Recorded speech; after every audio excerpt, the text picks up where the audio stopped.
I now call to order the Grand Island Public Schools Board of Education meeting. This is the October 9, 2025 meeting. Notice of this meeting has been advertised in the Grand Island Independent, which is the district's designated method of giving notice of these meetings. We want those in attendance to know that copies of the Open Meetings Act are available at the entrance to the boardroom. If anyone in attendance is interested in addressing our board, you are welcome to do so. We simply request that you complete the appropriate form and turn it in to us so that you may be recognized during the request to address the board part of our meeting. If you have not already completed the form, please see the staff person outside the entrance to this room.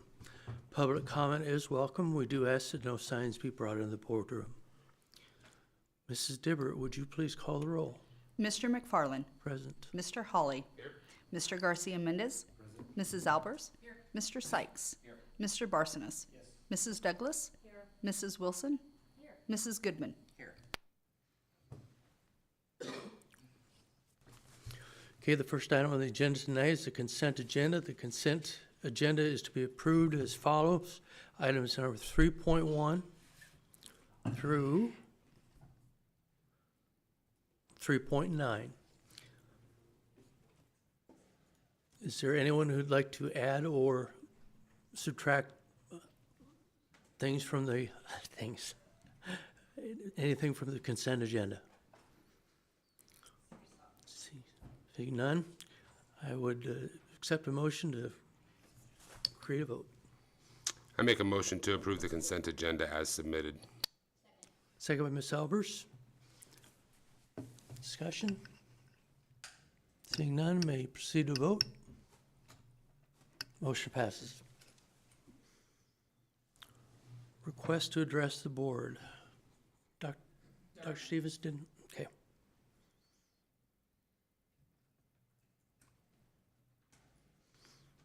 Okay, information items. Item 5.1, overview of the K-5 math curriculum resource plot. We have Dr. Danielle Berman.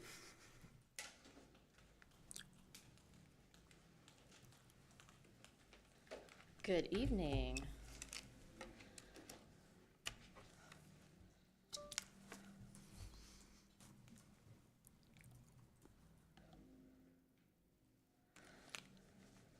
Ready to talk some math again? Yes. Yes. Oh, I suppose that helps, huh? Thanks. There's no technical issue. There's operator issue, Corey. It's not wireless yet. We're getting it. Just operator error. It's fine. Not embarrassing at all. Totally cool. Okay, so last spring, I had the opportunity to come to this board and talk about our math resource pilot that is now occurring at a K-5 level. And so today, I'm just going to give you an update on where we're at with that. You're going to see me again to come talk about some more things when we kind of near the end of this process in March or an April-ish timeline. So when we think about a resource adoption of this magnitude, a goal that I have through this math piloting and adoption process is that we select a resource through a process that is very transparent, data-driven, alignment-focused back to our vision and our overall goals, and centered on teacher and student experiences. So I hope that as we go through components of what we've done so far, where we're at, and what our next steps are, that you see elements of all of those things.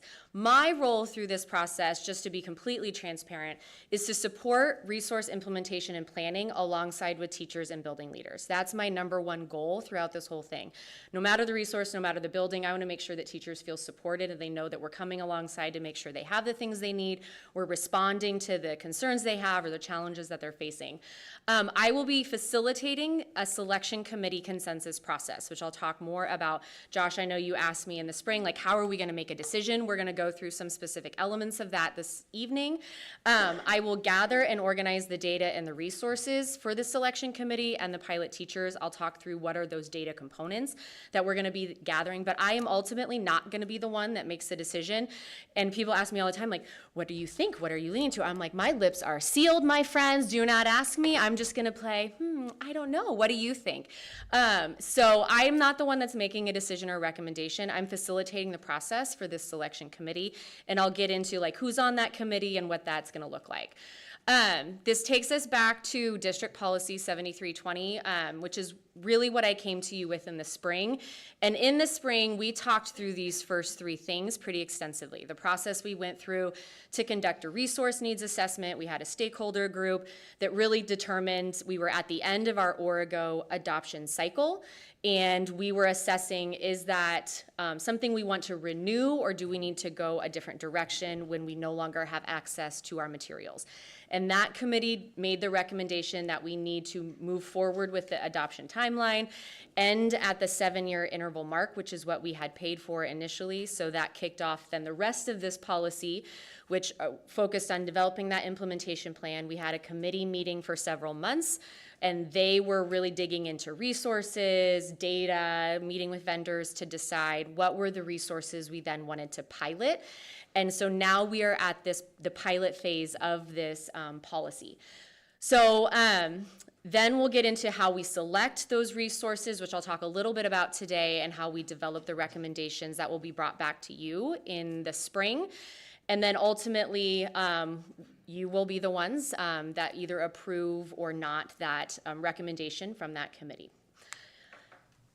So what matters to us to inform a decision, I'm just going to bring us back to one slide that I showed you all in the spring around what matters to us when we think about high quality instructional materials. Oftentimes in materials, you'll see, I call them shiny things, like things that really look cool on the surface, but maybe at its core aren't really what we're looking for. And the challenge to our committee, and they hear me say this all the time, is like, don't get distracted by the shiny things, the cool data displays, ultimately vendors want to sell a product, right? So like, don't fall into that narrative. At the end of the day, we're really just focused on these three things. Making sure we're providing academically rigorous content. Are the resources engaging students with that content in the way that aligns with our vision of instruction? And how is that resource supporting teachers through those instructional practices as they interact with those two things? So that's really at the center of all the work that we do. So as of right now, this year, then we have been piloting 2 resources. The committee recommended Eureka Squared, which is being piloted currently at Lincoln and at Newell Elementaries. It's a building-wide pilot. So everyone at that building, or those 2 buildings, are involved with Eureka Squared. And Star and Sully Park, in addition to the newcomer team, is utilizing Amplified Desmos Mathematics across the board. Where we've been a lot's happened since the spring, as you can imagine, not just with ordering and organizing materials, but coming back to that process around supporting teachers with a lot of professional learning. When I spoke with all the buildings, you'll see on August 7th, individually in those buildings, and we really talked about how that we're going to view this year as a really deep dive professional learning experience around the teaching and learning of mathematics, so that no matter what resource we end up utilizing next year, we're going to all be better teachers of mathematics as a result of that. So we've had leadership training. I've worked with the buildings. They had a full day with our actual publishers and their trainers on August 8th. Those trainers came back on August 29th, did some training.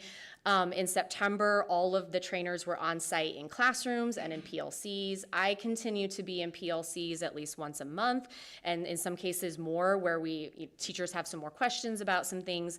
The buildings also requested that the people that they've been working with those vendors actually come back for additional coaching support within PLCs and classrooms. So we'll be having our trainers come back again in November and in January. So there's a lot of layers to the professional learning experience that they've been having, but we're responding to their needs. So for example, Newell wanted to learn more about Math Catalyst, so I just had like a drop-in session after school, and we went through this intervention program that's built within Eureka Squared. So when we hear what teachers are really wanting to learn about, we can kind of tailor some individual things to make sure that ultimately we're responding to what they're telling us that they need. The district and my amazing task force team, I have a team of about 25 K-5 teachers, coaches, and support staff that come together in the summer to support district guidance around standards and curriculum alignment. And they actually worked really tirelessly this summer to provide our pilot teachers with district guidance that they're used to having, that they were concerned that they wouldn't have now going into a pilot. Alignment back to our essential standards. We utilize benchmark assessments. And so it was really fun to be able to surprise and show up on August 7th with all that guidance. And teachers are using that to really, kind of keep some consistency with district systems and PLC processes that they're used to, but now utilizing this new resource. We collect, which I'll get into a little bit more, we collect teacher feedback from all the pilot teachers once every 3 weeks. And when I talked to buildings on August 7th, that feedback really serves a dual purpose. It, one, will inform the selection committee, but it also will inform me and that task force team that I just talked about. Because I told them be as specific as possible, not just with the successes, but especially with the challenges, because whatever resource we adopt, we're gonna know before full-scale adoption where the sticky points were for staff, and we're gonna be able to respond in advance. Like our task force team's gonna know what components or what areas might we need some more guidance around. I'm gonna know at what times during the course of the year might we need some more professional learning around some specific things. So the teacher feedback and those teachers have been phenomenal about really getting detail. You know, sometimes you send out a feedback form and people are like, yeah, it's great, or, oh, I'm really stressed. You know, like it's like one sentence, oh no, we've got all the goods in there, and it's incredibly valuable. So far in the teacher and the leader feedback that they've been filling out, it's amazingly positive. It gives me goosebumps to kind of go through the feedback and be in the classrooms. They're seeing really good alignment to standards, conceptual development of content and reasoning skills. That was one thing I talked to you all about in the spring. We want kids to really be, for lack of a better word, like mucking around in the mathematics before they develop some of those procedural fluencies. You probably hear us talk about opportunities to respond a lot from an instructional lens, and the teachers and the principals especially are very excited about the sheer volume of opportunities to respond, the things that they're hearing. Students have a lot more opportunities to talk with each other, to write in mathematics, and those are all things we've been talking about at a district level, but we didn't have a resource that really just provided those opportunities. It was on the teacher to think about how to do that.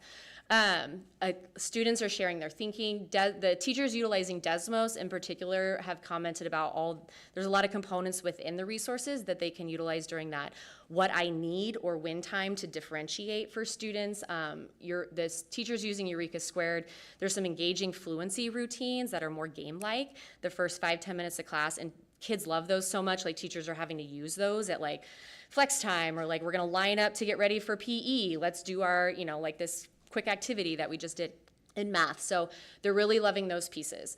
Not to say there's not challenges. Anytime you're doing something new, no matter what it is, you're gonna experience challenges, right?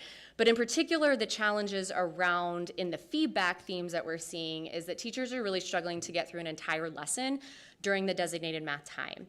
And they get kind of frustrated with that, and I have to say, like, it's okay. I was totally anticipating this. This is why when you were concerned about what to do and when time to start the year, I said, oh, don't worry about it. I think you're gonna find some things.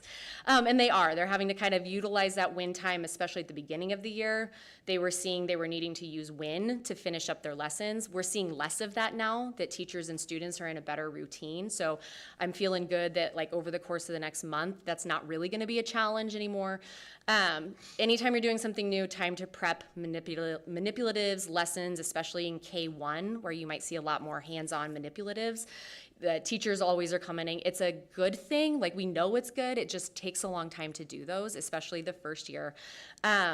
They're getting students to do the thinking, but one teacher commented, this was a 4th grade teacher, they said, you can tell students have been mimicking up to this point. And so it's been a challenge because we're asking kids to engage more in discourse, even at kindergarten, 1st grade. Not only are we teaching them the content, we're having to think about how do we really teach kids to know how to talk to one another about math. So it's a challenge, but it's the right kind of challenge. And this is probably the biggest challenge. The resources are more rigorous, and it's illuminating gaps in student prior understanding. Anyone who's ever used this, I know Mr. Fisher's talked about it before from his experiences with Eureka Squared. It's a good challenge to have. That's why we're using these materials. But I'm a runner, I'm crazy like that. I have market to market on Saturday. So I think of it like this, it's like we've been training our kids to run 3 miles or a 5K, and now all of a sudden they're needing to run a half marathon. Like when you're all of a sudden thrown into that space, right, you have to think about what am I gonna do along the way to help them with that gap that they've had. And so it's a good problem to have, but it's challenging our teachers and our staff and us to think about where, now that we know where that unfinished learning is at and where that gap is at, what's the pieces within the resource itself that we're using that can support that? Because we know we've got to get kids to run that half marathon, and they can do it, and we know they can. So that's been a challenge, but it's the right kind of challenge. Honestly, if we weren't having that challenge, I would be second guessing that we were picking the right materials to use. These are some actual quotes from the teacher feedback I got just a couple weeks ago. This fourth grade team said that we had a discussion about how this is the best introduction to fractions we've ever had, which is incredibly warming my heart, because fractions are not scary. Don't ever let anybody tell you fractions are bad. Put on your happy face. Like, they're just numbers, people. It's just fine. This teacher said students are excited for math and excited to use manipulatives every day, which was really great. Was a third grade teacher. She said, this resource is challenging for kids. It's changing their mindset that I'm not doing the work for them, and they're discovering how to do the math. And it's like, I just want to be like, I promise I didn't pay her to say that, but it was like, can I just give you a microphone? You don't really need me. They didn't just come in and do this presentation. So it's been really awesome to see some of the things we've been working at and talking about for the last couple years coming to light now that we have resources that are supporting those conversations. So where we're going, I tell teachers all the time, support, time, and grace. Educators care deeply about the work that they're doing, and we are our toughest critics. And so making sure that we're giving ourselves grace, like, it's okay, we're not doing brain surgery, like, it'll be fine. If we mess things up a day, it's okay. We can do a redo tomorrow, because piloting is hard work. Major shout out to these teachers who are engaging in this, because if you think about, 2 of these buildings are putting all this energy and effort into something that they know that they potentially aren't going to use next year. And they're digging in and they're doing the work, and it is just incredibly humbling to see. Lincoln and Newell are going to continue to work on some supports for win time to address some unfinished learning. Star and Sully Park want to continue to support students on how to work together. There's a ton of discourse in that Desmos math resource, and so they're really trying to think about how to help kids know how to share their thinking. So the big question was always, like, how are we going to make a decision? I mentioned I'm not the one that makes that recommendation to you. There's a committee of about 26 people that will be doing that. They start meeting in November. There's 2 teachers per grade level. We have some SE, EL, our G&T specialists. We have coaches. We have principals. We have representation from all 4 of the pilot buildings with equal representation from both pilots themselves. But then we also have 12 additional in that group that are not involved in the pilot in any way. So we have quite a mix of experiences and perspectives and voices around the table that are going to come together to do that. And they're going to work through a process called consensus. Consensus building is the process of working together as a team to reach a decision that the team can support, even if it's not everyone's first choice. So it's going to be, I mean, these conversations are going to be real. They're going to be hard, because it's taking a vote is simple, right? Like, taking a vote, majority rules, okay, we're done. That would be the easy out. We're going to really dig into this and think about what's a decision that we all can come together to support. And even though it might not be my first choice, it's a decision that I can come around and champion for the district. And our goal is to be able to do that by February 27th. We do have some backup days in March if we need to utilize that, but I don't want to hold that off too much longer, because then we risk not ordering materials in time to be able to get, because we're going to be having a mass volume of things coming in at one time. Data sources, I know Mr. Hawley talked about that the last time, and I mentioned triangulation of multiple data sources is going to be really critical with this. So the committee, when they start meeting in November, they're actually going to see, the first couple times we meet, everything's going to be blind. Schools and pilots will be color-coded. They won't have names or pilots attached to them. So they're truly just looking at, like, what are the facts that are sitting in front of us. We'll look at student outcome data, including MAP growth from fall to winter, and then our district benchmark data, so they'll have some standards data. The student experience part is really important to us, so we did some perception data, just really quick, easy questions for grades 3 through 5, because we wanted to know, like, how much do you like math, and kind of see how that kind of changes maybe over the course of it.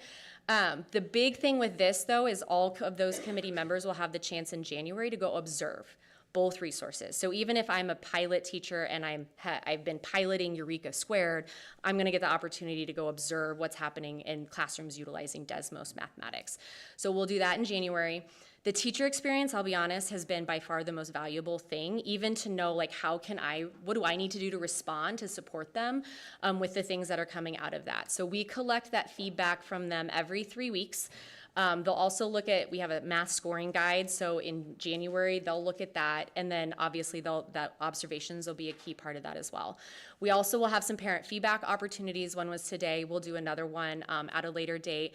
And that feedback as well also is not just utilized as part of this experience, but when we think about an adoption, I really wanna know from parents, like what is it that you wanna know about as we start utilizing new resources so that we can get out communication or whatever supports or just information that they're gonna want around what their kids are gonna be using.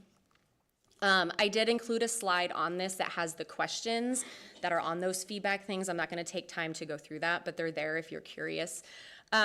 When you're talking about over 30,000 sets of student materials over a 7-year period, 300 sets of teacher materials, 300 sets of manipulative kits, the cost around that is pretty substantial, which is why we're really trying to do our due diligence around the process and the voice. And as you know from your own grocery bill, I joked with the board committee last night, like my grocery bill is outrageous and I feel like it goes up every week. The same thing is it's happening with materials cost, and what the costs were 4 or 5 years ago are just not even in the same ballpark as what they are right now. So we are looking at a pretty substantial cost, most likely around 1.6 to 1.8 million, but that will depend on the resource. It'll depend what we're able to negotiate down. It'll depend on what kind of professional learning experiences we need to bring in to support the resource, because oftentimes those will cost additional pieces. The great news about this is just like, you don't go in to renovate a kitchen without saving for several years to renovate that kitchen, right? We've known this was gonna be happening, and so Dr. Palmer's done an amazing job with our L4L budget to really be saving over the last several years. So we're not worried about these numbers. We are able to support it, but it is like, I'm a farm girl and I'm like, oh, okay, all right, we've got this, we can do it. And we've been budgeting for the last couple years to do it. So we're ready for the kitchen remodel. We've got it ready to go. Any questions about where we are right now, where we're going? You'll see me again in the spring with the recommendation that group comes out of, but anything that you need me to process through right now?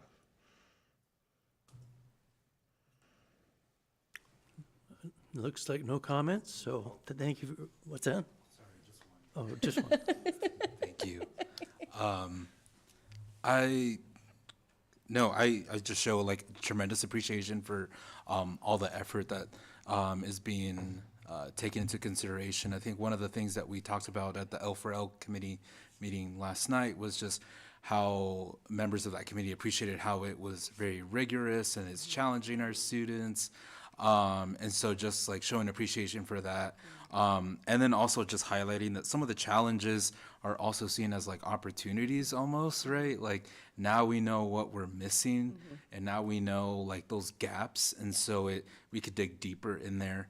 I'm curious how the data, like the student outcome experiences, teacher experiences all relate to our upcoming like strategic plan. And I might be like getting ahead of Mr. Fisher because I know he's up next. It's really great timing. Yeah, it is, because it's like our strategic plan is 5 years and then this is 7 years. So can you speak a little bit more to that and how that aligns, I guess, with that without getting too weedy? Well, as you'll see when Mr. Fisher talks about it in terms of the growth data, like we're wanting 80% of our students to be average or above average growth. We're not gonna be able to do that unless we're putting rigorous and meaty materials in front of our students. And so we know that we weren't meeting those expectations with our old one. I agree with you. Those are challenges that I can live with. Like, we're doing the right things. Not to say that, it's easy work. Like, it is hard work. But yeah, we've got to have the materials to come alongside, especially when we have the data to show that our prior materials weren't meeting those benchmarks, those things within our strategic plan. And so far we're feeling pretty good about where we're at. We're gonna have a really, really hard decision, yeah. Any other questions? Seeing none, thank you very much. We appreciate it.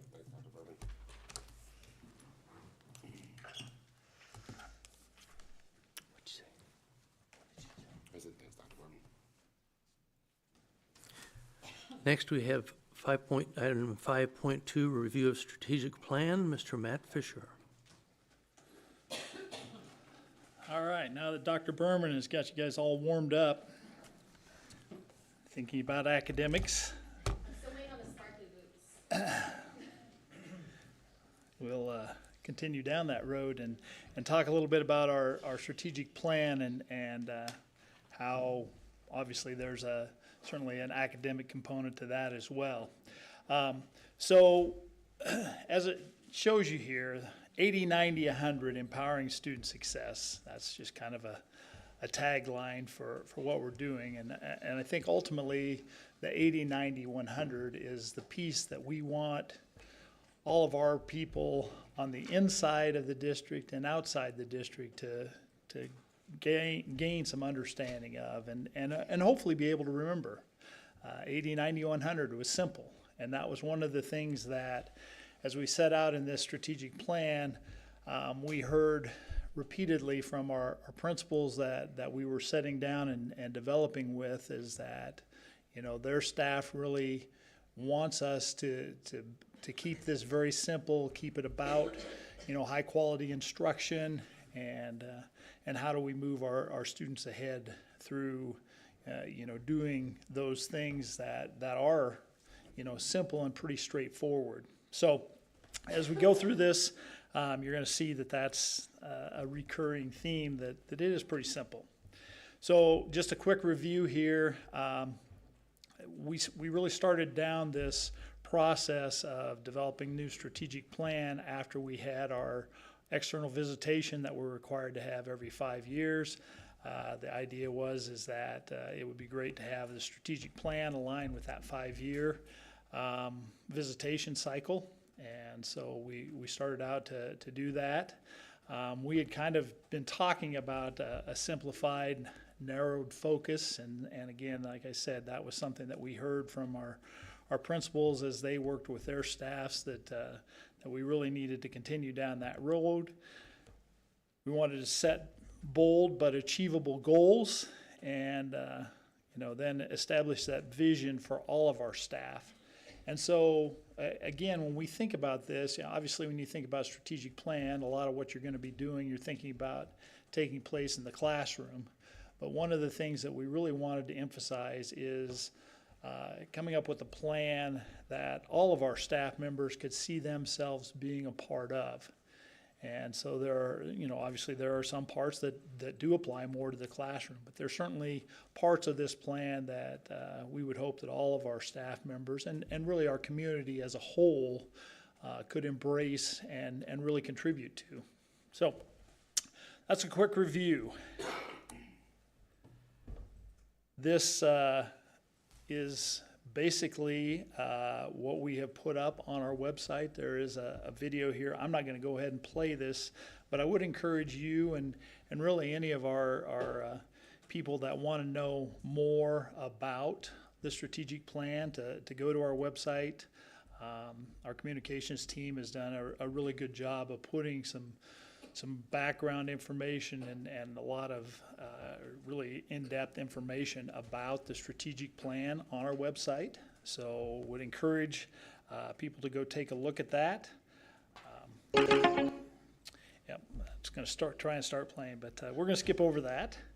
And then we're going to go and talk about empowering student success and the goals that we've established, the 80, the 90, the 100.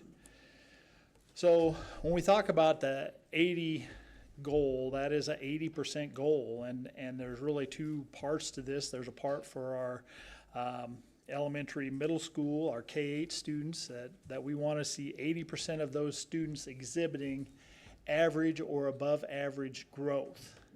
And Dr. Berman mentioned the growth goal, and you know, we're not saying this is a proficiency goal, we're saying this is a growth goal. Because the idea really is that we want to see all of our students growing. So regardless of where they are in terms of proficiency, We know we have some students that are in the 99th percentile in terms of proficiency. We still want those students growing. And we have students, that are well below, the average. And we need those students to grow, and we want them to grow at as high a rate as possible. But ultimately, the goal is that we want at least 80% of all of our students having average or above average growth as we look at growth from one testing cycle to the next. So it is a growth goal, so keep that in mind. It's not a proficiency goal, it's a growth goal. And when we look at the high school, this one is a little more of a proficiency goal because it's about having 80% of our students passing and meeting standards in all classes. Well, obviously, the passing part of that is pretty simple, pretty straightforward. We want our students to be passing all of their classes. 80% or more of our students, we are setting that as our goal. The standards part, meeting standards, obviously we have standards in all of our different curricular areas. We don't have a great way of measuring standards right now as far as are we truly meeting the standards or not meeting the standards? And testing doesn't necessarily do that. So that is an area that we want to continue to work. And again, I think when you think about a strategic plan, it's a plan that we put together, but it's also a living plan. It's a plan that we intend to have change as we move through the next 5 years. Our 80% goal may ultimately become a 90% goal.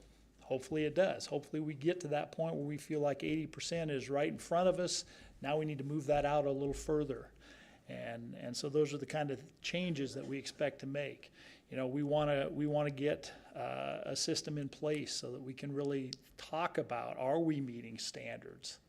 And be able to have those conversations and not just talk about, are we passing all the classes? Are we truly meeting the standards? Are our students at the high school level able to do the work that those standards would say they can do? 90% is simply 90%, and this applies to all of our students. 90% of our students have 95% attendance or higher. So 95% attendance, and we want at least 90% of our students to get there. Now, a simplified way of thinking about that 95% is 8 absences. Throughout the year, we'd like to see at least 90% of our students have 8 or less absences. And so, again, is that a lofty goal? Yeah, it is. And we know there are going to be students that have situations that are going to make that not possible. But we do feel like 90% is not unrealistic to expect that we can get 90% of our students to miss 8 or fewer days. And so those are the targets that we're putting out in front of us in terms of attendance. Now, attendance in particular is a goal that we really feel like is not just a school goal, it's a community goal. This is a goal that we really want our community to embrace and say attendance is important. We know that our employers feel like attendance is important because if we get our students trained on the value of attendance now, that's something that contributes to our employers' success with those students later on. But we really want, our families, our businesses within the community to think about how important that attendance is. So, when students are, working or parents have jobs that, they have to make decisions around, work versus getting kids to school. Those are areas where we really want our community to have an understanding of how important it is for our students to be in school. And so, again, that's as we think about the development and the changing and methodology and strategy that's going to go behind this goal, there's still a lot of work to be done. There's a lot of conversations to be had and a lot of work around how exactly are we going to do this. But again, I think it's a very good goal. I think it's lofty, but I think it's achievable. Then finally, our third goal, our 100% goal, is just simply that 100% of our students have a plan for after high school. Again, when you think about that and you hear that, you think about this, well, this is a high school goal. Well, no, it's not. This is a goal for all of our students. You know, we feel like the skills that students need to develop that are going to make them successful beyond high school are skills that we should be developing from kindergarten on. And so I think, again, putting that out in front of all of our staff as far as them thinking about, you know, what do students need to have now so that they can have a valid plan when they leave high school. Not necessarily that plan is going to be exactly what they end up doing. We know people are going to change their minds and they're going to go different directions, but we want them to be in a position where they can walk out of high school saying, I have a plan, and I feel like this is a plan that's going to take me where I want to go in life. And again, like I said, it's sounds like a high school goal, but it's really a goal for all of our students from the pre-kindergarten through the 12th grade, and it's really a goal for all of our staff, because again, when you think about the influences that, you know, different people are going to have on students, it's not just classroom influences that are going to help them to be in that position to make a plan when they leave high school. You know, all of those interactions that they have with adults all the time are part of that skill development.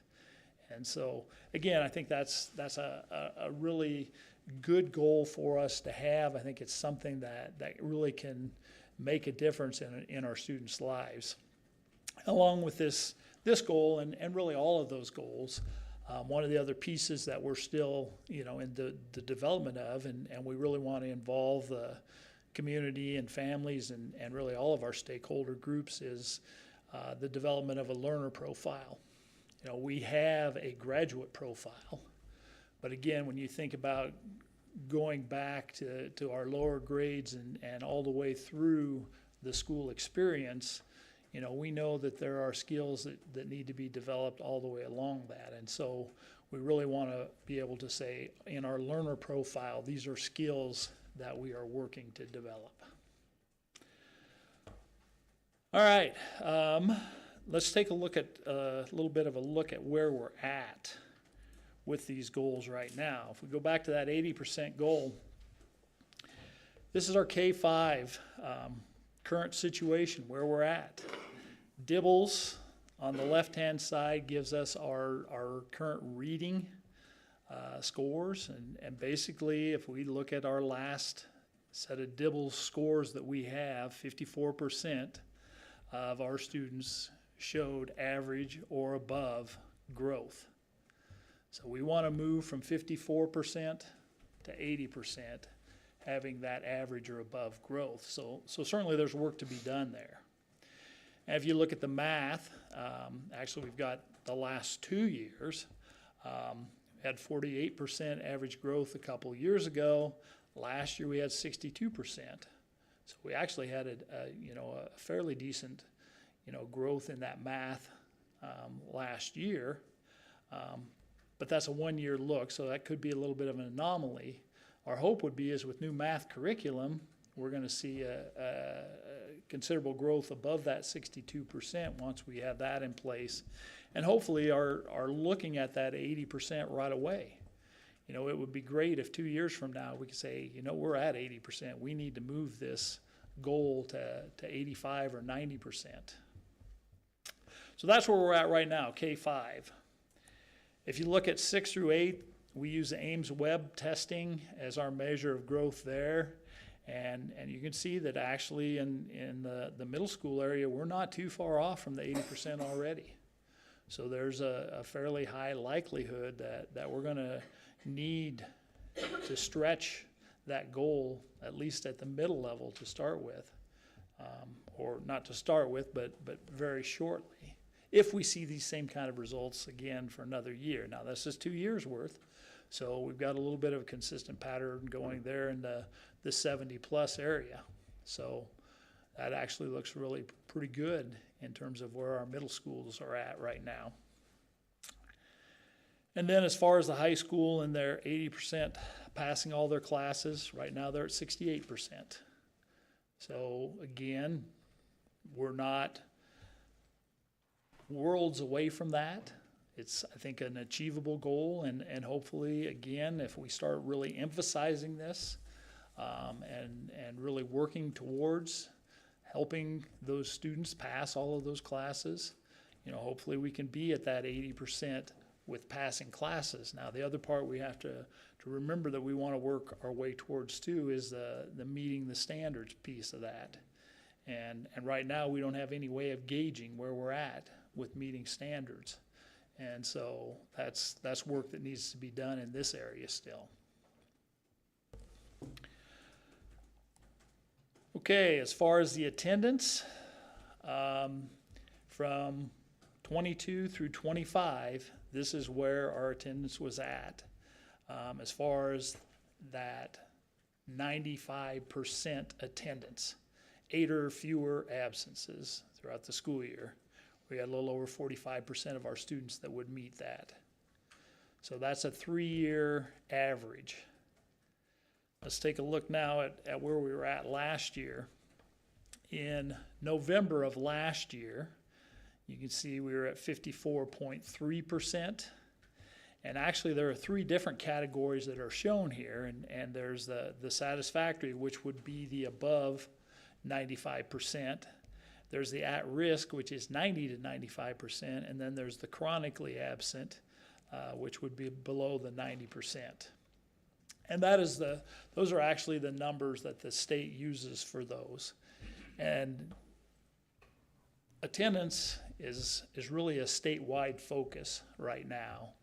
And the Department of Education, they are, you know, really promoting schools trying to meet that 90% attendance standard. But we really feel like we need to be better than that. We need to really try and get to that 95% attendance. And so we've set our goal a little bit higher than what the state's goal is. So that was November last year. This is one of the other pieces that we know we have to work with. In the spring, we get to February, and our attendance has dropped off more, and as we would go through the rest of the school year, it's going to drop even more. So again, that's an area that we know we need to, you know, as we're planning strategies, we're thinking about, okay, what do we need to do to at least maintain the attendance that we have in the fall throughout the spring? You know, what things do we need to change there, and how do we need to make that look a little bit different? Because right now, in the fall, this is the best looking picture we've got. Right now we're 65.3 as of about a week ago. And so, you know, right there, we're, you know, not that far from getting to, you know, 70. And then once we get to 70, then we can get to 80. And then hopefully we can get on up to that 90%. So that's where we're at in terms of the attendance. Obviously, the 100% goal, we really don't have any gauge for that. So, you know, that's going to be one of those things that we really need to figure out how do we gauge that one. And that's going to take us some time to do, to really figure out, okay, where are we with getting students to that 100% of them walking away feeling like they have a good, solid plan. And obviously, if we're talking about that being a long-term development, that it's not just going to happen at the high school, it's going to be a number of years before we can really say that we've worked towards this goal to the point that we should have that. So again, that learner profile is going to be a critical piece in making sure that you know, we're ready to meet that 100%. But it's also, you know, it's also a key component in meeting the 80%. The same skills that are going to help students walk away with a plan and feel good about where they're at are the same skills that are going to help them be successful in the classroom. They're also the same skills that are going to probably promote strong attendance. So they all really tie together. And so that is a quick overview of the strategic plan. Fairly simple, fairly straightforward. You know, as far as the what is next, obviously we're sharing it this evening. You know, we've got some media release to go out to start helping our public know where we're at with the strategic plan, and we're going to continue that work around, you know, really developing, filling in gaps, and then adjusting the strategic plan as we move through it. And then one of the things that we've really said that we need to make sure that we do is we need to have some basis for reporting back to our public on an annual basis. You know, here's where we were, here's where, you know, we are now, here's what we've done to try and move the needle. And so those are the things that we see as the next steps as we move ahead. So I believe that brings us to maybe questions. We got our why and our how, but I think that's the end of where we're at. And so questions that you guys would have about the strategic plan.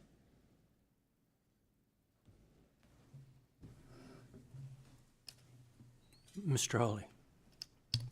Mr. Fisher, when we're talking about absences, sorry, I have a cough drop in.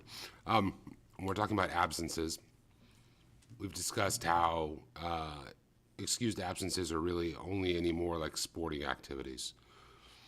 Are we looking at changing that based on doctor's notes again or anything like that? Well, I mean, we talk about this time of year, I'm sick, I've been sick, everybody's getting sick. yep. That's going to play a role in this. So that is one of those confusing things, is that the way the state looks at absences, the only absence that is considered an excused absence as far as our state reporting is concerned is absences for school activities. Anything else, whether it's got a doctor's note, you know, a parent calls them in, excuses them, it's a perfectly legitimate excuse. As far as the state's concerned, those are not excused absences. As we're thinking about it, you know, we're really not thinking about changing the way we treat absences. You know, the things that are excused absences in each of our buildings now are still going to be excused absences.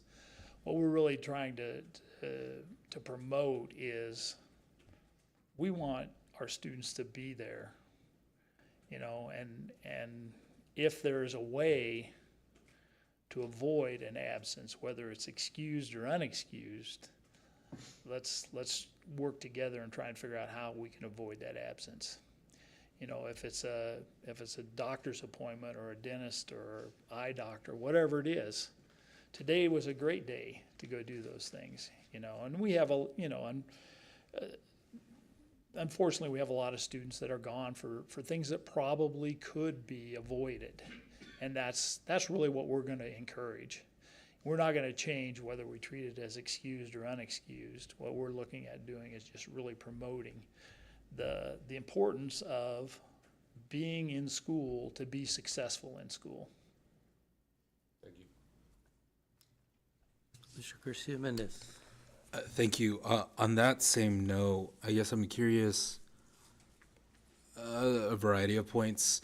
One thing is just, I know how we had to do all those budget cuts and just how transportation plays a role in all of this, and how the data differs from those years. And maybe we're at a point where we are now able to look at some of that data. So just flagging that, because that's something that I think as a board we should be looking at, like, where can we move resources? Not that I'm saying like let's get new routes, but like, you know, having teachers or social workers kind of help with some of that. So just noting that.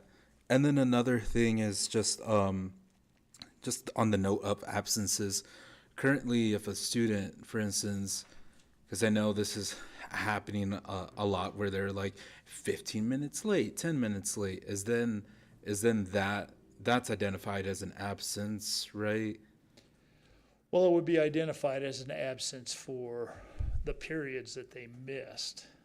Wouldn't Okay. necessarily be identified as an absence for the full day. Okay, okay. Thanks for clarifying that. And then I guess on that same note,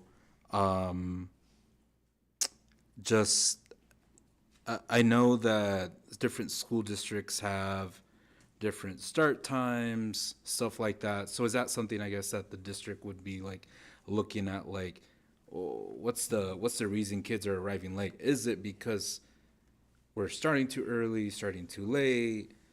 What's the real reason that kids are showing up late, or they're just completely missing school entirely? And I know it's a whole bunch of variety of issues that us as a public school can't solve, but with community partnerships and stuff like that. But yeah, just if you could touch on that. Yeah, and again, I think that's where having an attendance goal really opens the door to having conversations around those things. It may be that we need to totally change some of our start times. That may be one of the solutions that we ultimately come to, that, we need to make some adjustments. And again, I think that's where it's really important for us to think about this as a community issue. Are there things that we need to change to improve it? Or are there things that, we can work with the community to create, some resources to help out maybe in that transportation area? So I think this is the first step, having it be our goal and having us really focus on it. And then, being able to carry the things that we're learning about it to the community, and then having conversations around, here are some things that we are running into that cause students to not be able to go to school. Here are things we can deal with, so we'll deal with those. Here are things we can't deal with, so are there resources in the community or changes that we could make in the community that would help deal with those situations?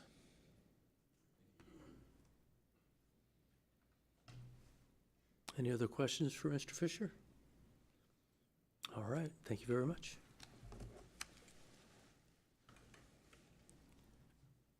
On to item 5.3, the GIEA request for recognition for the 2027-2028 school year. Dr. Kohler.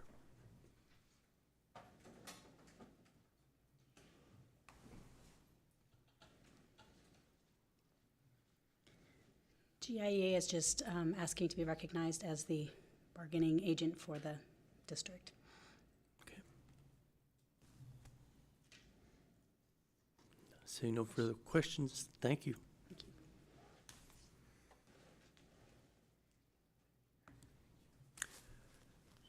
Item number 5.4, Digital's planetarium projector, dome, lighting, and sound system. Well, good evening. A little project that's been 60 years in the making. Our planetarium is 60 years old. It was donated by the Aerosmith family. And so we're here to give you some preliminary information on totally replacing and updating that entire space with all new equipment and all new storefront and interior space. And so you have an attachment, so if you would open that and draw your attention to page 5, I'll of course talk to you about money. And so the project involves a number of different pieces and parts.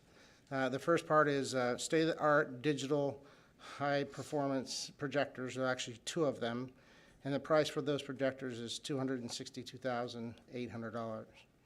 The dome, again, is 60 years old. We painted it.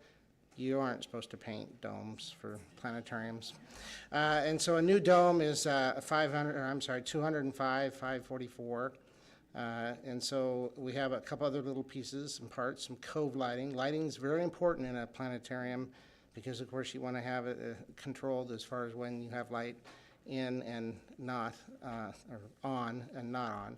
And then a sound system. If you've ever experienced a planetarium show, you know how important the audio is to kind of spark the imagination of the, in our case, kids, the audience kind of thing. And so there's a 10% contingency on the projectors.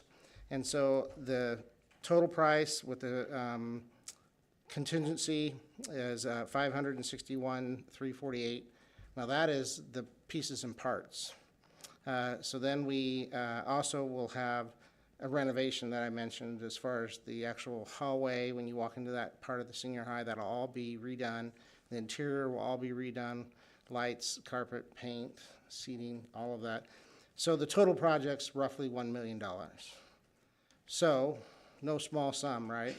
Well, to put that into perspective so you can wrap your head around it, I have no idea how much they spent in 1965 for the planetarium. However, if it was approximately $100,000, guess how much that would be worth in today's dollars? $1 million, basically 10 times. So to put that in perspective, we're asking you to invest basically the same dollar value that was invested approximately. Again, I don't know for sure. $1 million worth of resources to elevate the space and the programming. So to talk more about that, Emily Peterman is here, and of course, Mr. Patch can answer all questions about how we'll make it happen. All right, so our planetarium projector is 60 years old. We have a Spitz A3P, so I'm just gonna give you a little history here. It's what we call a starball projector, which means we are limited to showing only the night sky from Earth's perspective. So that's all the current system can do. A new upgraded system would massively expand our capabilities. So for example, constellation artwork, constellation outlines, the ability to move off of the Earth and actually take a fly through, say, through the Orion Nebula.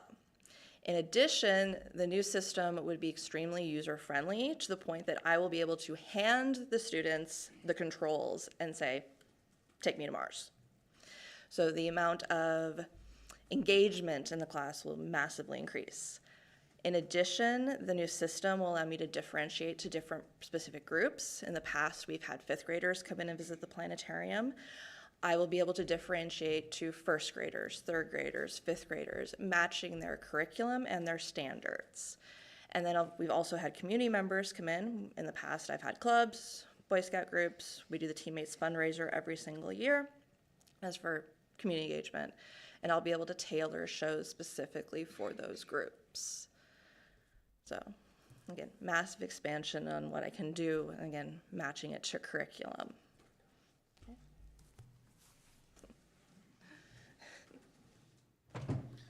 So just kind of an update, this came on the project list last year. We've been in the process of design and, finding exactly what system and company and what that's going to look like. So we're there.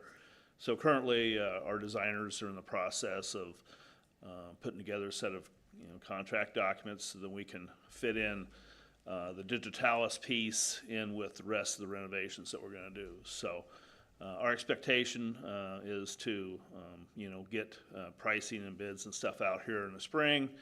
One of the things for tonight, though, is we want to move forward with the digitalis folks so that because they need to be able to we need to get on their timeline of production for the dome and the other equipment. And so we could start construction right when school's out and be ready when school's back in. So that's kind of where we're at right now. Questions I can answer, or anyone else with the team here? Mr. Garcia Mendez. I had a quick question on the funding for it. Is it something, there he goes. Thank you. Is this something that we could collaborate, or I don't know if we have taken steps to collaborate with the foundation or funders locally, just seeing how we can offset some costs or walk us through some of Hell's decision-making? Well, we have in the past had, in fact, we had back in the early 2000s, we renovated the space and did some seating and stuff, and that lasted about 5 years, and then they ripped it all out so they could have the flat space to do other things with besides just the planetarium. So good news is we have a balance in the foundation account for the planetarium, and I do believe it'll make a significant impact because the $1,800 we have will really help us with our $1 million bill. So I did literally have that conversation with the foundation. You might be surprised that there is not a whole lot of people lining up to fund capital improvement type projects around planetariums. So I guess this is a great opportunity for us to engage our community. And if there are people so like-minded, they certainly could donate some dollars through the foundation for the purpose of supporting the planetarium project and help the district offset those costs.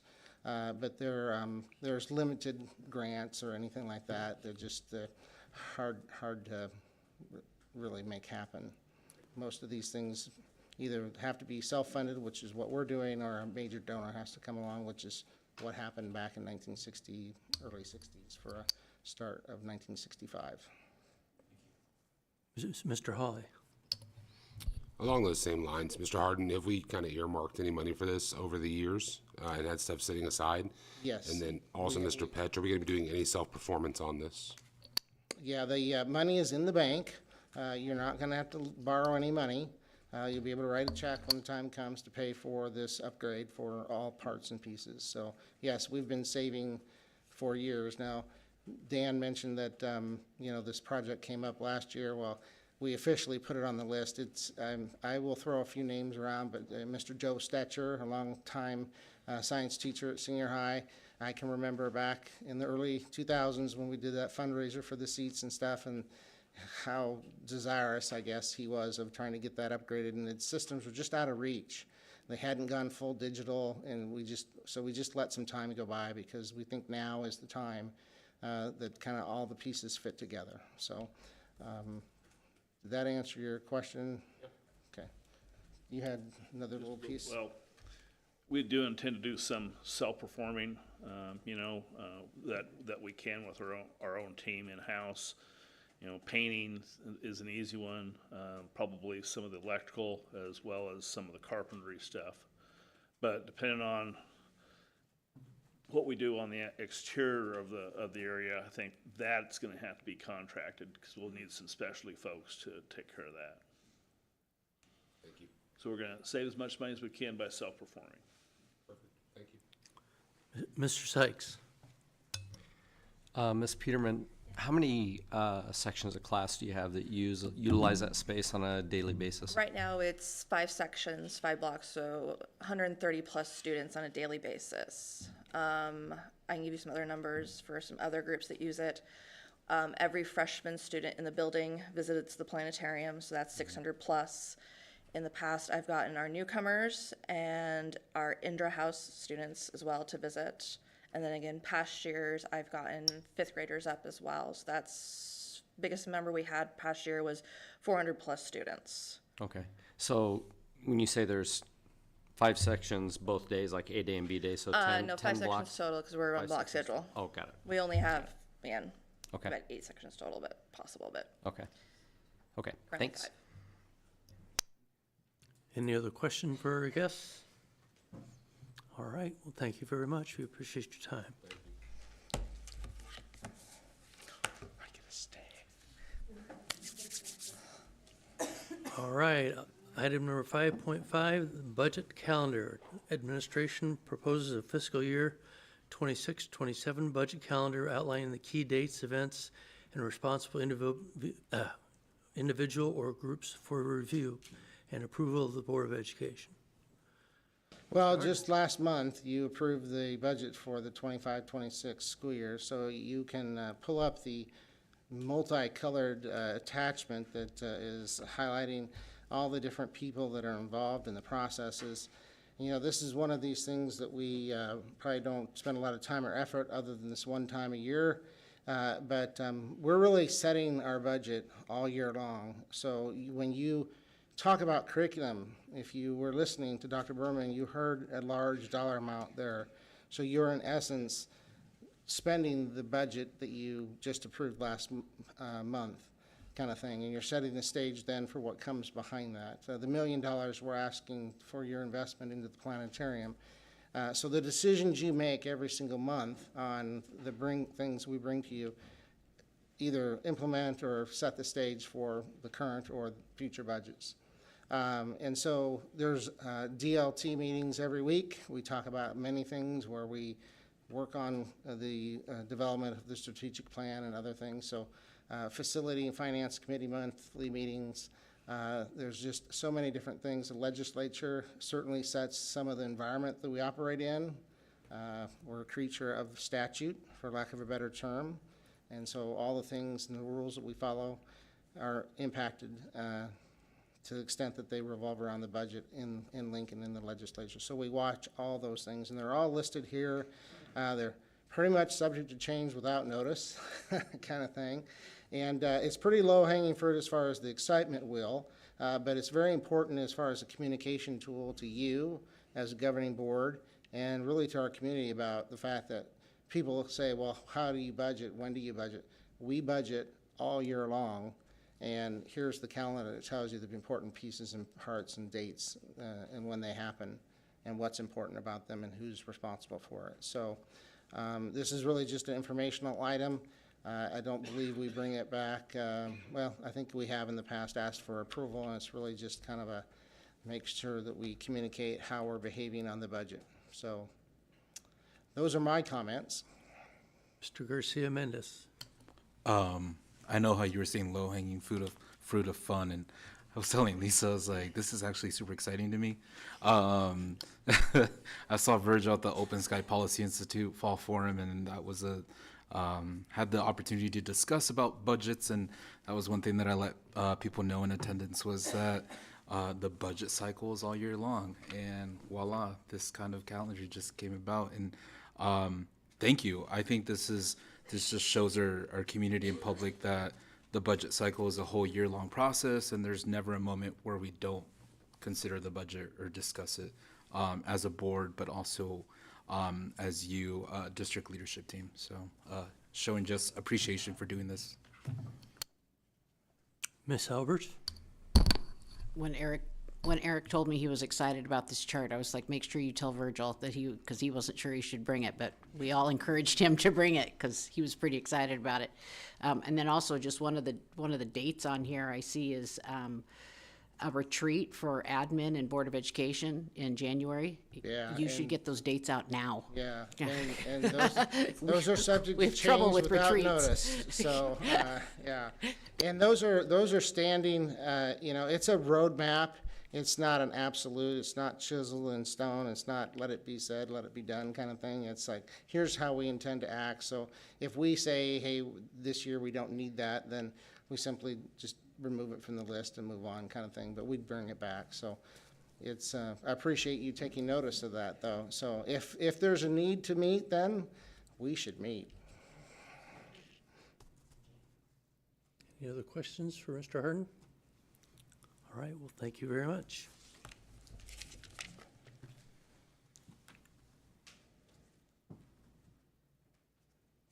Up next is item number 5.6, policy. Mr. Fisher. So in case finances weren't exciting enough for you, now we've got policy. That'll be more exciting. Okay, as we've done the last couple months, I'm only going to go through the policies that have significant changes. So as these other policies are here for information tonight, but there's really no information about them. Next month, they will be on our consent agenda for approval, and that way we've done our obligation of reviewing those policies. So 5.61 through 5.64, there really isn't any changes other than maybe a the or something along those lines on those. So unless someone had seen something that they wanted to look at on those, we're going to jump on down to 5.65, which is policy 6460, dealing with termination of employment for certified staff.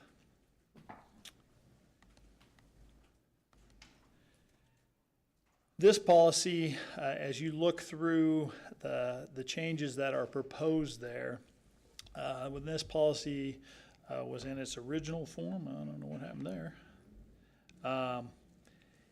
It talked about a mid-term termination as well as a termination at the end of the year, and it talked about the process for each. Well, the process for each is the same.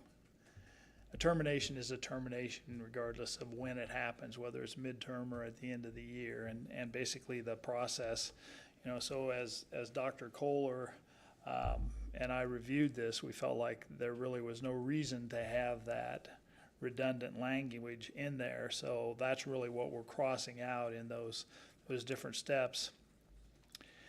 And then when you get down to the bottom there, that again is where you pick back up the language that applies to all. So questions around that? Really not changing anything as far as procedure. We're just changing, we're eliminating the part where it talks about midterm and or end of the year, and just saying a termination is a termination. Questions around that? Okay.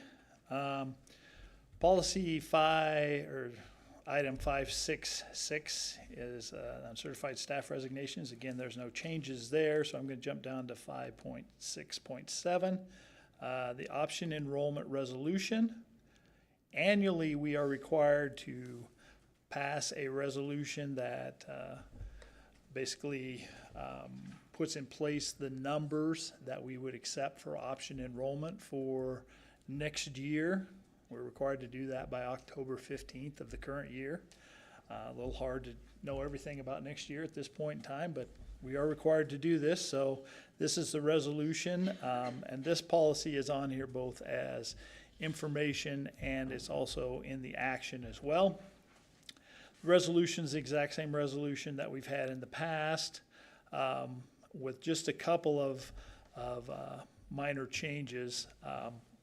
When you look at the 6th, 7th, and 8th grade, the number in the past was 25. We've moved that down to 23 because we found that in the middle school, we've had some situations where we had allowed a number of options to come in, and then later on we had students move into the district, and that made us have some rather large sections that we feel like is probably not necessarily the best thing. So again, the proposal here would be to move those numbers in 6th, 7th, and 8th from 25 down to 23. And then really the same thing with the high school. The number there in the past had been 27. And again, the proposal would be to back that off by 2 students and make those for each of those grade levels for each section at 25 rather than 27.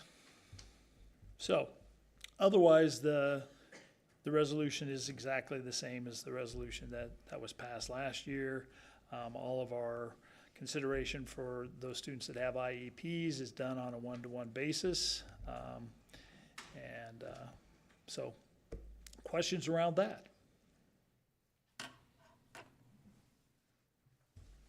Seeing none, move on to the next. All right, we're gonna jump down to the next item here, which is the secondary asynchronous learning policy. You'll see that there are quite a few changes here, if you look at all the red on it. In effect, this policy was just basically a credit recovery policy that allowed online resources to be used for credit recovery. We're actually using online resources for a lot of things that aren't necessarily credit recovery. We're providing some of our dual credit is done through online learning. Obviously all of our Success Academy students are using online courses. So this policy change is really just a matter of moving away from this being treated strictly as a tool for credit recovery and basically outlines the areas that we are currently using online learning. So really it just is a matter of bringing the policy in line with what our current practice is. Questions around that? Okay, then the last one here is student use of personal electronic devices, which is a policy that we actually looked at last year.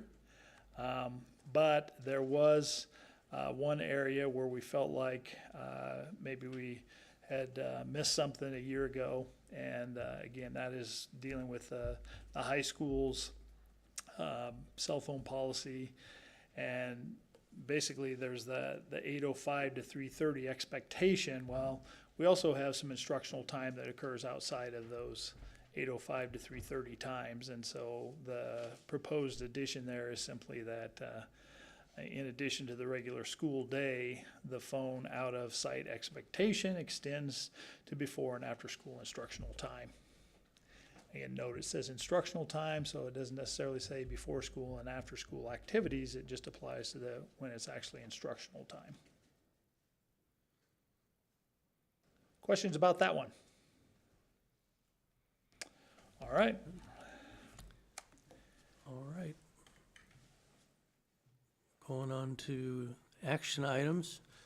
Item 6.1, Digitalis Planetarium Projector, Dome Lighting, and Sound System. Well, of course, just a few minutes ago, we talked about this as an action item, trying to give you all the information we can think of to help you have the information you need to make an informed decision. So just as a very brief recap, the total project for the planetarium is $1 million. What's in front of you tonight is the approving the quote for the Digitalis, all the pieces and parts, including a 10% contingency on the projectors. That is $561,348 to be paid for with any available funds from the district. And I say it that way because it could be the general fund, it could be the depreciation fund, a lot of different choices. And so really we won't know until the end of the year where we land, where we'll actually end up paying for that. But the money is in the bank. So I'll conclude my comments and answer any questions if you have them. Mr. Sykes. Sorry, I keep having questions. The reason I was asking about the student population that it's going to serve, I was curious about, and I don't know if somebody in this room will be able to speak to this, of like if we were to upgrade like a CPI area, if people are going, oh my gosh, we're spending $1 million on the planetarium for 100, did you say 136? Was that right? Yeah. Because I'm just thinking about the high school students on a weekly basis, because if we're going to spend that kind of type of funds to like update the CPI department, is that like I'm trying to think if that's to use the term, is there an equitable amount of money that if we were to update the equipment in that department, we would be looking at something similar? I'm a big fan of science. I love the idea of planetarium, but like people are gonna, like I'm thinking about that. It's a lot of money for 136 students, and I wanna make sure that, people are understanding those pieces of it, and if there's been money set aside that can only be used for that, and that's what we're looking at, or... No, good questions. I think all I can tell you about, first of all, the money. No, it's not only. It can be used for any equipment related type thing. So it's pretty much wide open. We could buy a bus with it.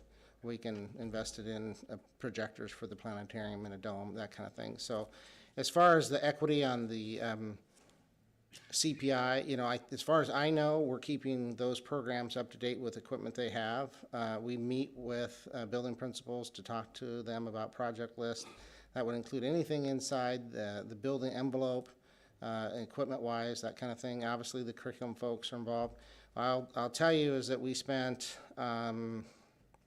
hundreds of thousands of dollars putting in a aviation program, and I think we ended up having like 6 kids get through that. So that was like maybe $100,000 per kid. And we ended up selling it for 20 cents on the dollar to Bellevue when we backed away from that. So at least the stuff stayed in Nebraska. That's about the only positive. So, we make these investments with the best information that we have at the time when we're doing it. Is it perfect? It's never perfect, but I think you'll see an uptick in excitement from kids across the district. Those are just high school, I believe, the numbers that she shared. You have to remember, we talked about this at DLT, it's really important that we're doing this and aligning this with the curriculum across the district as a whole, so when the 4th grade kids have that in there, I think it's 4th grade, 4th or 5th, that they come to the planetarium and get that experience. They have a full, rich, modern experience that they don't have now that they will have moving forward. I wasn't thinking that CPI was getting shortchanged. I was trying to understand like how much it might cost to, like, if someone would go, is that a normal upgrade for a department? Like if we were to totally upgrade all the stuff in the car repair shop, that would be a pretty high number. In that, when I've walked through there, it would be a large number to do stuff like that. And without having specifics, I think it's comparable. Okay. I don't have anything in front of me that would tell me one way or the other for sure. So it's more of an opinion. Very expensive equipment there. Right. Very expensive equipment here. Right. Good news is, some years in the future when we need to redo the projectors, it should just be the projectors, and whatever part, we won't have to redo the dome because we're not going to paint it again. Good. Ms. Goodman. Okay, you kind of answered my question right at the end there, but yearly, would there be a lot of upkeep cost to the planetarium? It comes, if you look at the documentation, and I don't know off the top of my head, so maybe Emily, if you know what's embedded, there is, we can talk about the upkeep cost for the 60-year-old piece of stuff we have now. True. So yes, that's very expensive, and there's like one guy in the whole country, the Midwest, that does it. It's kinda not thing. even in the Midwest. He has to come in from the East Coast. So, There's only yeah, one. here. Yeah, there's Take only the one mic. company still servicing the current machine. The projector we have now, they don't manufacture parts. So at this point, you're kind of saying if we don't have a new one, we really won't even have one at all. Well, it's the one we have is still functional. Right, Like I said, but- limited functionality, but it's working. But it's time. The optical mechanical systems have reached the point where they are better, or sorry, the digital systems have reached the point where they're better than the old optical mechanical systems. That's why we waited back, I think, in 2000 when Mr. Stetcher was pushing it, because the technology wasn't there yet. Okay. It's there. So either way, there's yearly costs that go with it. Yeah, we have a maintenance cost currently, contract with the company that's, again, in the East Coast. That's Ash Enterprises. I think it's like, goes down to about $3,000 a year for them to come in and service. Okay, well, thank you. Any other questions? Just Mr. one Garcia Mendez. Thank you. Kind of just to touch on the point that Josh was making, you folks foresee an uptick of students using the planetarium with this upgrade, right? Very much so, yes. Okay. And really, I hope the community, because we'll be able to offer, one of the things we haven't said a lot about is that there's a community of planetarium directors in Nebraska and across the nation that have, shared abilities to have different programs and plans. So it's not like Emily has to create everything from scratch. She can go and grab those. And so if she's able and there's demand and there's interest in having, monthly community star show or some kind of special on whatever, she can do that, and that we can provide that as a community service and make that free and engage our community that way. So there should be a lot of opportunities to really, from time to time, we've tried to describe Grand Island Public Schools as a lighthouse school district, where we try to be innovative, we try to shine the light and the way, and I think in '65, when they put it in play, they were there. We've burned through that light, and it's time to relight the candle and make Grand Island Public Schools and the planetarium and senior high have that lighthouse appearance, and that's what it's going to take, is this investment to do that. No, yeah, thank you. I think it's an incredible investment towards the community, not just the students, for sure. So no, I appreciate all the work that you're doing with educating our youth and sparking that interest in the science, right, and the planets and exploration. So tremendous kudos to you. So thank you. Ms. Albers. And as Dan mentioned, this has been on the project list, so it's not like we just dropped it on there. So it's been on for a couple of years and kind of moved forward. So you've been saving for it. You knew that this was coming. And just on a side note, my sister took a class at Grand Island Senior High and was in the planetarium. She still talks about it. Yeah, and she's she still talks about what a great class it was. So I think the community will get more involved with this, and I'm optimistic this project will move forward. And when it's put in place, I'd like you to invite the board to come in and see it. I think that would be a great outing for all of us. Thank you. We'll do it.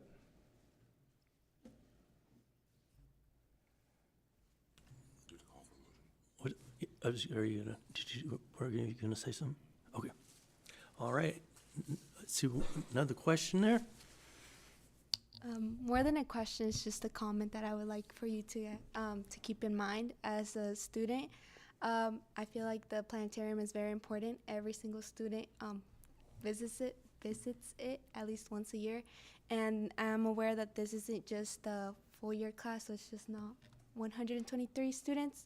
So we have 2 semesters, so that will double, and these are students that go every other day. So it is very helpful for them to get that deeper understanding with the new equipment. And that's all I had to say. Thank you. Any other questions or comments?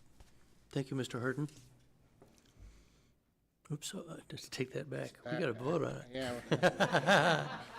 I was getting a little ahead of myself there. I'd say thanks, but I'm not sure to Yeah. what. Okay, at this time, I would entertain a motion for the Digitalis program. I make a motion to approve the proposal and quotation from Digitalis as presented. Second by Ms. Salvers. Discussion. Seeing none, may proceed to a vote. Thank you. Motion passes. All right, item 6.2, parental leave. Mr. Matt Fisher.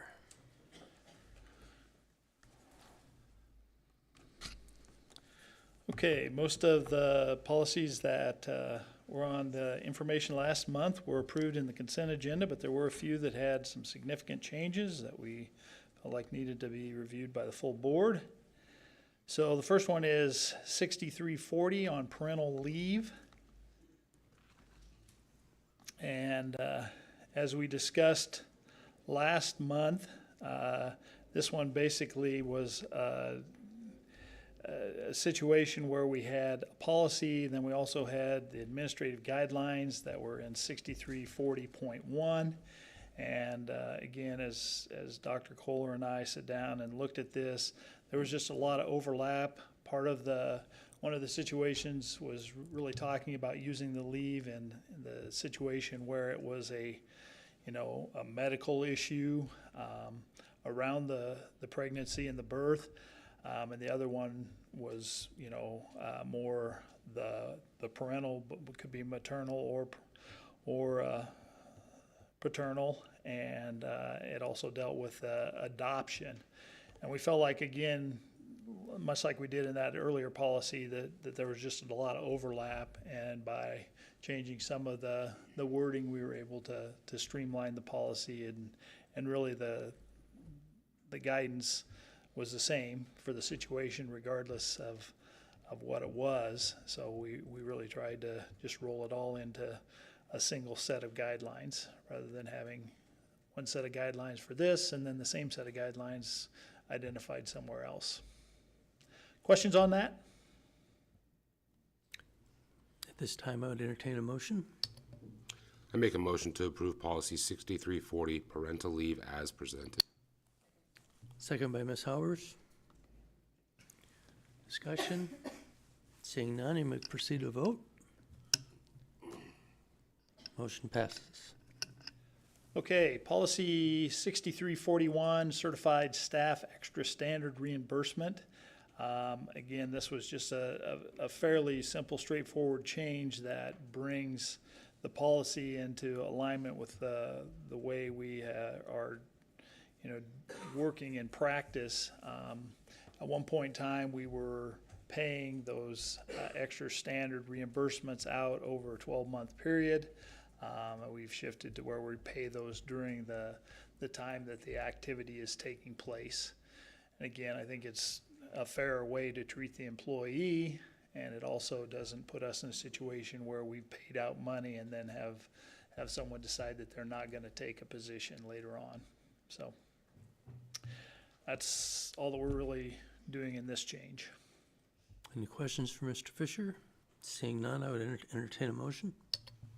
I make a motion to approve policy 6341, certified staff, extra standard reimbursements as presented. Second by Ms. Halbers. Discussion? Seeing none, you may proceed to a vote. Motion passes. Policy 7419, textbook loan to children enrolled in private schools. We no longer do that because the state handles all of those textbook loans for private schools. So here the proposal is simply to strike policy 7419. Any questions for Mr. Fisher? Seeing none, I would entertain a motion for a vote. I make a motion to delete policy 7419, textbook loans to children enrolled in private schools as presented. Second by Ms. Albers. Discussion? Seeing none, may proceed to a vote. Motion passes. And then 7511.1, the option enrollment resolution. This is the same resolution that we discussed here a few minutes ago. In information, we now need to act on it because we do need to approve this resolution prior to October 15th. Any questions for Mr. Fisher? Seeing none, I would entertain a motion. I make a motion to approve policy 7511.1, option enrollment resolution as presented. Second by Ms. Albers. Discussion? Seeing none, may proceed to a vote. Motion passes.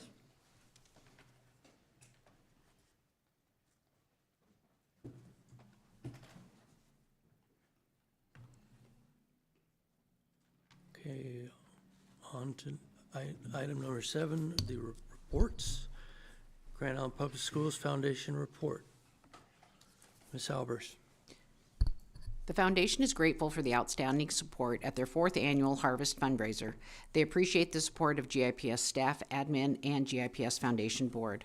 Thank you to everyone for the amazing generosity. In addition, they are grateful for the outstanding support to our Heart of Foundation recipients, Ron and Dan Eakes, and our Mission Moment speaker, Brian Lavander. The GIPS Foundation closed the classroom grant application, and the grant will go to the reviewing committees on October 1st, 2025. They had many amazing submissions. This will be a challenging year to decide who will receive the grants. The foundation will be surprising the recipients at the end of October. The GIPS Foundation's College Scholarship online application will open on December 1st and is accessible on our website, gipsfoundation.org. We are foreseeing a record-breaking year of submissions and the amount of scholarships granted. Wonderful. Thank you, Ms. Albers. Okay, item 7.2, Student Representative Report. Catherine. Good afternoon, everybody. I would like to start off by presenting our fall activities. So the musical, the high school students have been working hard guiding the younger grades in the performance, and tickets are now available for purchase online. The marching band placed second at both the Harvest of Harmony Parade and their competition on Saturday. Girls golf placed third in districts and has now qualified for state. The dance team, Captain Aubrey Dickow, choreographed the halftime show for the September 19th football game. For our cross-country girls, yesterday, senior Katie Johnson placed fifth at the Kearney Country Club race for varsity. The cheer team hosted a camp for elementary school students and performed at last week's home football game with them. For student council, their members will be volunteering their time to decorate the school on Saturday for homecoming. They will be also attending the State Student Council Convention on Monday. The senior class officers and hooligans successfully planned a pep rally at the high school on Tuesday, encouraging the Islander spirit. The Skills USA chapter attended Fall Leadership Conference at Hastings Central Community College. Members had the opportunity to explore career opportunities from professionals. Glamour Gals. Glamour Gals has been handing out fans for seniors in senior home facilities that were decorated by their club members. The Islander robotic team attended their first tournament in Ashland and kicked off their season with a couple of wins. and National Honor Society. Members are working on their individual service project this month. Inductees Katie Lofin and Lauren Anderson reached out to the GIPS Foundation for aid in planning their fundraiser for school supplies for Shoemaker Elementary School. The speech team earned the NSCTA Academic Achievement Award. And then I would like to follow up with the events around GIPS. MTech Club kicked off both at Howard and Dodge Elementary. This club is teaching students a combination of math and science as well as agriculture. Walnut Wildcats Middle School students marched at the Harvest of Harmony Parade, celebrating the school's 100th anniversary. Lincoln Elementary held a fun fiesta celebrating Hispanic Heritage Month, connecting families and school staff. Gates Elementary hosted a family fun fair at their school for their students. Carter Schultz, a freshman at Grand Island Senior High, set out to put a new book in the hands of every kindergarten at Grand Island Public Schools. Grand Island Senior High held a college fair during parent-teacher conferences, helping their students prepare for life beyond high school. The Grand Island Senior High band, cheer, and dance team got to participate in the Target ribbon-cutting ceremony. Lastly, Michaela Soundy met with interns and companies for the first checkup of the school year to ensure that students are having a good experience and getting feedback on how to better the internship program for future generations. Lastly, for my staff shout out of the month, I would like to shout out Mr. Fuentes. I've had the privilege of being guided by Mr. Fuentes for 3 years. He has instructed me in the classroom, in the field, and has led with example on how to treat others with kindness and respect. Mr. Fuentes always encourages his students to continue to stay curious and to continue to persevere even through hardship. Mr. Fuentes is a positive teacher whose energy encourages a positive learning environment. Mr. Fuentes showcases his care for each and one of his students by greeting them with a smile in the hallways and recalls each student's individual details of their life. With that being said, I'm open for any questions surrounding my report. Thank you. Any questions for Catherine? Okay, thank you very much for your report. Okay, item 7.3, Superintendent Report. All right.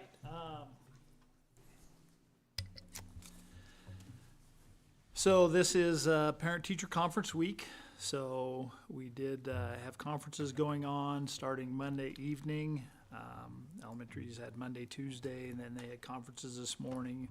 High school and middle schools followed some different schedules in terms of their conferences, but everyone did conferencing this week. And as I've been around the district in and out of some buildings, I know that it follows a typical pattern. Elementary students usually have parents that show up for parent-teacher conferences. In middle school, there's a few less parents that show up for parent-teacher conferences, and by the time they get to high school, the number drops off markedly. But overall, I think our attendance, at least as far as what was reported back to me, was pretty good for our parent-teacher conferences. As a result of doing the conferences on evenings, we have a comp day tomorrow, and so we don't have school. So Catherine gets to have another day of extra work. So anyhow, Catherine had mentioned it is homecoming week at Gish, and so they've got a number of activities going on. They've got a pink out volleyball game going on probably right now. Football game tomorrow night. The dance is Saturday night. I think I saw on the sign at the high school it's a masquerade ball. So that ought to be a little something different. Just wanted to let all of the board members know that we do have our key communicators group having their first meeting on October 16th over the lunch hour. And so again, we can't have more than 4, but up to 4 people could attend that key communicators meeting. We did have a meeting with several of the people that have been pretty regular in attendance at Key Communicators and talked through some things. I sent out an invite a week and a half ago, and have got pretty good response back. So we're hopeful that we can really kind of build that group and you know, use them as a sounding board for things like you know, our strategic plan and what we need to be reporting out to the community around that. And you know, I think you know, as we think about our board retreat tomorrow and you know, the discussion we're going to have around facilities, again, I think that's going to be something that we're going to want to share back to key communicators group and really start getting public feedback on some of the ideas that come out of our discussion. So again, that's coming up here. Also looking down the road a little bit, I did want to remind everyone the State Education Conference is in Omaha, November 19th, 20th, and 21st. We've got several of you signed up at this point in time, but a reminder that, you know, if you are interested in attending and you discover later on that it would work for you, whether it's to go for one day or multiple days, you can sign up right really until the day of. And then along those same lines, just wanted to remind everyone that if you're interested in doing a national conference, you may want to check with Angela because the deadlines for early bird registrations are closing here before too long. So, board retreat tomorrow morning, 8 to noon. You know, and we will be in the Neal room. So, I guess come ready to do some deep thinking. Also wanted to mention board self-evaluation and superintendent evaluation are going to be coming your way within this next month. And so you're going to have an opportunity to fill out a couple of different forms. We do both of those through the State School Boards Association, and then they kind of tabulate results. So that's coming up. And then Catherine had mentioned the Walnut Band marching in the parade. I talked to Mr. Foley the other day. He said he thought they were the only middle school band that was in the parade, so clearly they were the winner of their division. But that was part of the 100th celebration, and so that really gets into full swing this week. On Sunday at 2 o'clock, they are having an open house. So I would certainly encourage any of you that are available, and certainly any of our public that has an interest in the 100 years of Walnuts Middle School to take that in on Sunday. And then on Thursday at 5:30, we had the 7th grade Bar versus Walnut game, followed by the 8th grade Bar versus Walnut game played at Memorial Stadium. Should be really a fun evening. And then I think actually Grand Island Senior High plays in Omaha that night, and I believe they're going to try and stream the game on the big board after the Walnut Bar game. So should be a fun night. And then I think the last event is they have a pink out volleyball tournament with all of the middle schools taking place on Friday afternoon. So should be a fun week for the Walnut Wildcats. Wonderful. That is all I had to report. All right. Well, thank you, Mr. Fisher. Notification of upcoming board meetings. We're having a Board of Education retreat tomorrow morning, Friday, October 10th at 8 a.m. until noon. Regular Board of Education meeting for November will be Thursday, November 13th, 2025 at 5:30 p.m.